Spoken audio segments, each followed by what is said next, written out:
everybody, it's Lon.TV, and it's time for another Business of YouTube video where I talk about the things that I am learning as I am growing my YouTube channel here. And today I want to talk about getting started because I have a lot of people, some friends and family, a lot of them viewers who are watching my channel on a regular basis, who write in asking for advice about equipment to buy, things they should be thinking about when they get started with a channel, and what they should be doing to get going. And the biggest mistake I think a lot of people make is not starting, believe it or not. You can plan one of these things from here until next decade or so, and you're never going to get started unless you actually take your camera out and get started shooting video. And the best way to get going is to take your phone out and try to do some of the things that you're thinking about with your phone and upload it and see what happens, because you can spend a lot of time and energy trying to plan something out, but the reality is that until you have this stuff uploaded and up on the platform in a searchable form, you're never going to know what's going to work. And you can spend a lot of money or waste a lot of time getting yourself into all this stuff without actually having anything people want to watch. So my advice is, if you watch nothing else in this video, is to take that camera out, stop thinking about it, and just start it, upload it, and see what happens. And honest to God, that is how I got started here on the channel. I was actually doing something totally different when I first really got serious about online video, and I ended up here in doing this technology thing because of where viewer interest took me. And in all instances of all the things I've done online over the last 6 or 7 years that I've been doing this seriously, it has been really surprising to me what I had planned for and what I actually ended up doing, even just within the individual videos. So I'm going to show you a couple of things that got a lot of views on my channel when I was first getting started that really will surprise you, and it surprised me for that matter, but I think it gives you an example of really how different the media landscape is in 2015 than it was even 15 or 20 years ago. So in the old days, media was very limited in its reach and in its ability for an individual to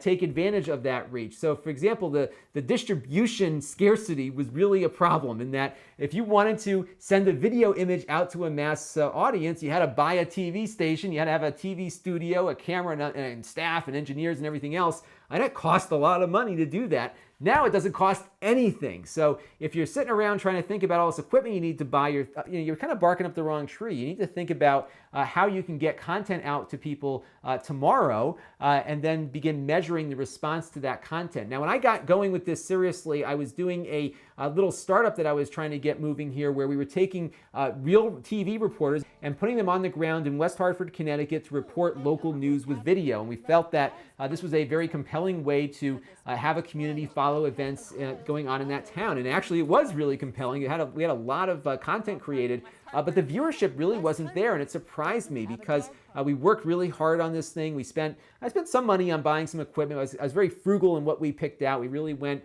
with low-end cameras, things that we could very easily get out on the field, and if they broke, we weren't going to be out a lot of money. But it was still very disappointing that we didn't get the viewership that I was hoping we would get. But what was amazing was that whenever we uploaded something that was shot with an iPhone, just kind of some raw footage of something going on, I went to one of the space shuttle launches and kind of did an A/B test where I did a local, the TV thing was called Local Online News. I did a local online news TV news package of this NASA event that I went to, and then I took out my iPhone and just shot some people in the crowd, reacting to the launch, and the iPhone video got 3 or 4 times the viewership that the video that I spent, a couple hours working on got. So it was really kind of amazing to me that this was really where media was headed, and it was a wake-up call. And then some other things happened. So on my YouTube channel, I just used to upload this random stuff, things I was going to, things I wanted to share with friends. And then I took my webcam out on my Mac and did a screen capture of this augmented reality thing that GE was doing back in 2009. I thought it was really cool, so I just shot this and put it up on my Facebook page to show my friends. But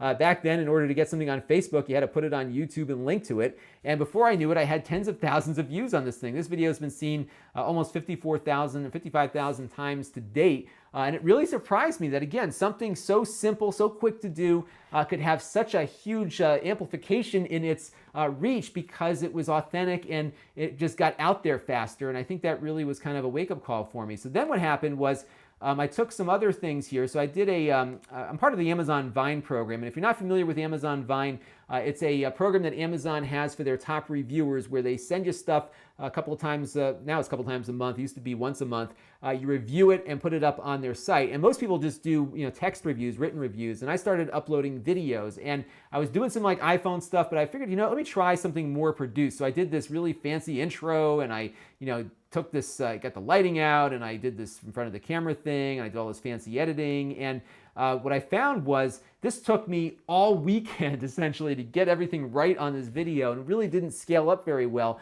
The YouTube viewership on it isn't bad. It's had almost 10,000 views, but that was really mostly over a long stretch of time. That other video I showed you was a very quick ramp up. This one took a little bit longer. So then what I decided to do is, well, this is not scalable. So I'm going to go back to the iPhone here. Let me show you this one. This is a device that I got that transmits HDMI video. I think I shot this with my iPhone 4, so the video quality is pretty lousy, as you can see. Really shaky camera, but I described how the thing worked. I kind of set it up in my rec room, and I showed what it was like to beam a image across the room with a camcorder here, and you can see it just pretty crappy actually overall. But look at the viewership on this one, 17,000 views on this. Compared to 9,000 on the other one, where I spent less time putting this together, so more efficient, and it didn't need to be this spectacular, awesome production. It was enough for people that were making that buying decision to decide that this was maybe something that they wanted to watch to see if the product was worth it for them or not. So that was interesting to me. And then what I decided was, we had this all this equipment we had bought for the local news effort. I had one of these live switchers, the Blackmagic ATEM, which I've done a lot of videos about. And I said, you know what, let me try to bring this downstairs and into the basement, of course, to set up a little multi-camera shoot so that I can keep my hands free while I review this stuff. Because when I did the edited review, I of course had my hands free, but I had to move the camera around. It wasn't all that spontaneous in how I presented it. So then I started. So I'm going to take this thing downstairs. I'm going to set this thing up. Let's see if I can make some use of this. I was actually about to sell the ATEM because I didn't need it. And then I said, you know what? This will actually make me work more efficiently. So let's give this a shot. So what I did is I set up a green screen downstairs. Let me just find the spot in the video. So I had myself on in front of the green screen, and I had the little laser tag gun out here that I was reviewing, and I was able to switch cameras like I do now. And this kind of became the foundation for what you see today. And what was amazing about this was I got this done in like less than an afternoon. So I shot it and had it uploaded in the course of like 2 or 3 hours. And I found that Blackmagic ATEM improved my quality and also my efficiency to the point where I could really start cranking stuff out. I bought a few other pieces of accessory hardware like a recorder and some other things to kind of make it a little easier to set up. I even got rid of the green screen and put up that wall of retro hardware that a lot of you liked in the old studio in the basement, because I was sick of having to adjust the green screen every time I came down. So I got the workflow down to just pushing a button and getting everything started up. And the reason why I'm telling you all of this is because you really should look at the content from the standpoint of what gets watched and how do you produce that watched content more efficiently. That's where you should make your financial investment. So what I did is I started with nothing. I decided that I really wanted to do better quality video faster, and the way to do that was through the Blackmagic ATEM switcher. I didn't buy the most expensive one. I bought the least expensive one. Has limitations, but those limitations were enough for me to work with as I got started. And then as I had to do more things, like when I wanted to do split screen or picture-in-picture kind of stuff, that cheap one couldn't do it. I upgraded. I bought a used one of the one above it, where I could do picture-in-picture and show two things on screen at the same time. I sold the old ones that offset the cost of buying the new one. But the nice thing was, by the time I bought the new one, which was used, of course, was that I had brought in enough revenue on the channel that I didn't have to put any out-of-pocket money into this. I could actually grow off my own revenue, which was an awesome feeling to be able to not have to take money out of my household budget to kind of advance my hobby here. And that's been the case moving forward. So when that Blackmagic ATEM 1ME, which did the picture-in-picture, couldn't do like 2 or 3 images up at the same time, and it really wasn't very good at running video playback and that sort of thing, I said, you know what, I could use something better.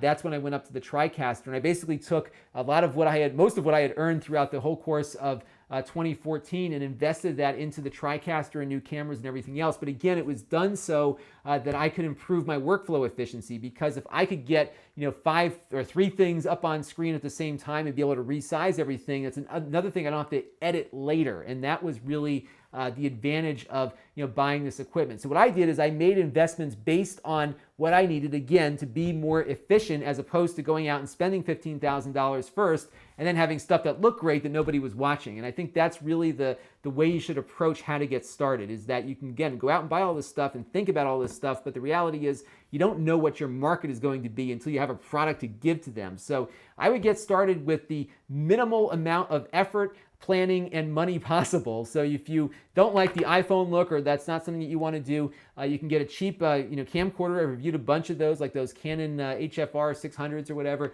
Those work great. You can even get like a Logitech 1080p webcam, stick it on top of your monitor and do some vlogging or something, and just see where it goes. And then as you move forward, you're going to know where your bottlenecks are as far as your efficiency is concerned. And that's when you start researching equipment that can make your life a little bit easier. The biggest mistake you can make is spending a lot of money at the outset before you have an audience. Now, if you're a celebrity and you've got some people that you're going to bring with you from another medium, then it's a different story. But for most of us, we don't have a following yet. We want to get one, and the way to do that is not to blow out your whole bank account getting started with all this stuff. Start with what you've got. The medium is there. People will watch stuff that's shot with an iPhone and like it. And I think that is where you need to get started, and then make those investments down the road. So my best advice, if you wanted to sum up this entire thing, is stop thinking about it. Don't spend any money and get started. Not tomorrow, not next week, but tonight. Take out the camera, take your video, put it up, and send a link to me down below. Maybe I'll do a follow-up video, and we'll talk about some of the videos you produced this evening. This is Lon.TV, and thank you for watching.